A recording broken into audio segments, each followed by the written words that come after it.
ሃይሚዬ አንቺ እኮ ያልገባሽ ነገር አለ። አብሳላትን ማውራቱ ላንቺ ህይወት ምንም ጥቅም የለውም። ምንም ማለት ነው። አንቺ ላይ ችግር ከማምጣት በስተቀር ላንቺ የሚጠቅምሽ ነገር አይደለም አብሳላትን ማዋራት። ምክንያቱም ለአብሳላት ፊት ከሰጠሻት እቤት ድረስ ነው በተደጋጋሚ የምትመጣልሽ። ለምን በይኛ አሁንም እናውራ እያለች ካንቺ ጋር በዛ ሰበብ ከብሩኬ ጋር ለመገናኘት የማታደርገው ጥረት እንደሌለ እየነገርኩሽ ነው። እና አብሳላትን በተቻለሽ አቅም 10 ክንድ መራቅ ነው ያለብሽ። ካራቅሻት ግን ከህይወትሽ ካላስወጣሻት በስተቀር አብሳላትን የበለጠ ከቀረብሻት ከሷ ጋር ነገሮችን ለመፍታት ጥረት ካደረግሽ ነገሮችን በሙሉ ነው የምታበለሻሸው። በእርግጠኝነት ነው የምነግርሽ። አብሳላትና ብሩኬ እንዲቀራረቡ ማድረግ አለብሽ ብዬ አላምንም።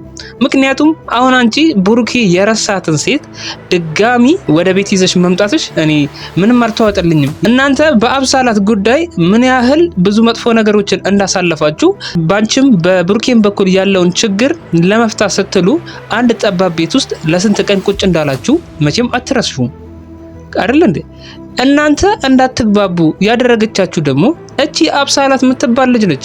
በሷ ምክንያት ነው እዛ ቤት ውስጥ ቁጭ ብላችሁ ራሳችሁን ስታክሙ የነበረው።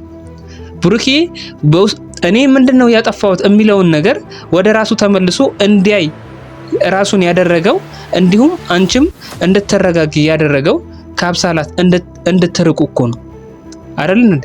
ጊዜ ወስዶ እናንተ አንድ ላይ ጥሩ ጊዜ እንድታሳልፉ ብሩኬ ነገሩን ያመቻቸው። አብሳላት ብሩኬን ትወደዋለች። ምንም ማድረግ አይቻልም። የምሬ ነው የምልሽ። ይሄን ስሜቷን ማጥፋት አይቻልም። እሷም ልታጠፋው አትችልም። ይሄንን ስሜቷን ልትደብቀው ትችላለች እንጂ ከውስጧ ማጥፋት አትችልም። ላንቺም ቢሆን የምትነግርሽ ነገር ቢኖር ብሩኬን ማፍቀር አቁሜያለሁ ልትልሽ አትችልም። ለምን በይኛ? ምክንያቱም ይሄ ነገር ፍቅር ነው። ፍቅር ደግሞ ወደሽ የምታመጪው ነገር አይደለም። ገባሽ? ይሄንን የፍቅር ስሜት መቆጣጠር በጣም ከባድ ነው።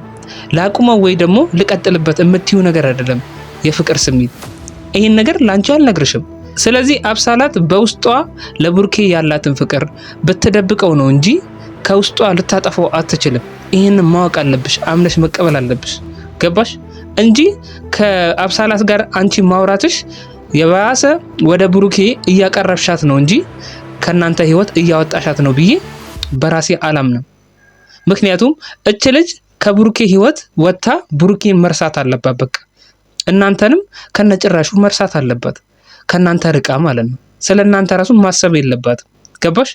ግን ወደ እናንተ ከቀረበች በውስጧ ብሩኬን ማፍቀሯ አትተውም። ገባሽ? ገና ለገና ተስፋ ይኖረኛል ብላ ታስባለች። ገና ለገና ብሩኬ ከኔ ጋር ይሆናል የሚል አጉል ተስፋ በውስጧ ሊፈጠር ይችላል እያልኩሽ ነው ሃይሚ። ካልሆነ ግን አብሳላትን እያቀረብሻት ከሄድሽ ባንቺና በብሩኬ መሃል ያለው ግንኙነት እየሻከረ ነው የሚሄደው፣ ልክ እንደ በፊቱ ማለት ነው። አብሳላት እኮ ሃይሚ ያንቺን ክብር በደንብ ተረማምዳበታለች። የምሬ ነው የምልሽ። በጣም ንቀቷን ስታሳይሽ ነበረ፣ አይተነዋል አይደል እንዴ? አንቺ ለሷ ደርሶ አዛኝ የምትሆኙ ለምንድን ነው እንዴ? ይሄ እኮ ተገቢ አይደለም። በቃ እንዴ አንቺ ስንት ነገር አድርጋሽ የለ እንዴ? ስንት ነገር እቤት ድረስ መታ ተዘባብታብሽ አይደል እንዴ ሄደችው? ስንት ቀን እየተመላለሰች ለዛው። ይሄ እኮ ላንቺ ክብር አለመስጠትና ላንቺ ያላትን ቦታ ነው የሚያሳየው። በቃ እች ልጅ ጥሩ ስነ ምግባርና ጥሩ አመለካከት የላትም በተፈጥሮዋ ማለት ነው። እና ይሄንን ነገር አንቺ ማወቅ ነበረብሽ እና መረዳት ነበረብሽ። ስለዚህ እንደዚህ አይነት ሰዎችን አቅርበሽ ትሪት የምታደርጊው ነገር ተገቢ ነው ብዬ አላምንም እኔ። ምክንያቱም እች ልጅ ላንቺ ጥሩ ጓደኛሽ ብትሆን አው እሷን ብታጽናኛት ጥሩ ነው። ግን ሃይሚ አብሳላት የመጣችብሽ በአይንሽ በብሌንሽ ነው የመጣችብሽ። የምትወጂውን የምታከብሪውን ፍቅረኛሽን ብሩኬን የራሷ የማድረግ ሐሳብ አላት እያልኩሽ ነው ያለሁት። እንደዚህ አይነት አስተሳሰብ ያላትን ሰው ወደ ቤትሽ መጋበዝሽ ራሱ ተገቢ ነው ብዬ አላምንም እኔ። የምሬ ነው የምልሽ። በትላንትናው ማታ ስህተትን የሰራሽው በቃ አብሳላትን እቤት እንድትመጣ መጋበዝ አልነበረብሽ። በዚህ ላይ ደግሞ ከብሩኬ ጋር ያወራሽው ነገር የለም። አየሽ? አሁን ደግሞ ባንቺና በብሩኬ መሃል ያለው ነገር ይራራቃል ማለት ነው። ነገሮች ወደማይሆን ሁኔታ ይሄዳሉ እና ብሩኬን መጠየቅና ከብሩኬ ጋር መመካከር ነበረብሽ።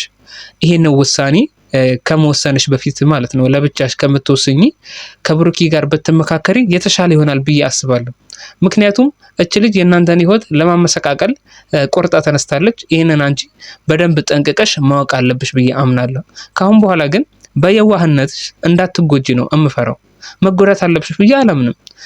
ለአብሳላት ፊት መስጠት አልነበረብሽም አንቺ። የምሬን ነው የምልሽ። ካልሆነ ግን አብሳላት ምን እንደምታደርጋችሁ እናንተ ላይ ምንም በቃ ልገምተው ሁላ አልችልም። በቃ ምንም ልገምተው ሁላ አልችልም። ምክንያቱም የወደደና ያበደ አንድ ነው ይባላል። ይህንን ማወቅና መረዳትና መገንዘብ ይኖርብሻል ብዬ አምናለሁ በራሴ። እና የዛሬው ቪዲዮ ይህን ይመስላል። ማታ እንገናኛለን። ቻው።